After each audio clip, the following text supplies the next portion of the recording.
გამარჯობათ მეგობრებო, დღეს დავალაგებ ფეხბურთელებს. მუჰამედ სალაჰს დავსვამ მე-7 ადგილზე. ჰარი კეინი. მოდი ჰარი კეინი იყოს მერვეზე. მუჰამედ სალაჰი კი არა, ჰალანდი კაცო. ჰალანდი მე არ მიყვარს, ამიტომ მე-9-ზე დავსვათ. ნეიმარი კარგია, მე-5-ზე იყოს. ბენზემა იყოს მე-6 ადგილზე. კილიანი მე-4-ზე იყოს. ეს მე-10-ზე მანე.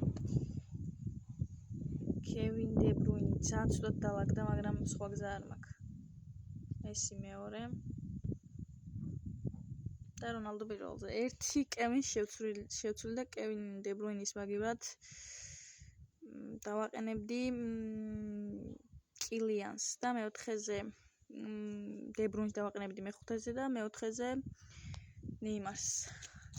დაელოდეთ ამ ტრენდს გადავიღებ კიდე ჩემ ბიძაშვილთან ერთად და ვნახოთ როგორ დაალაგებ საბა.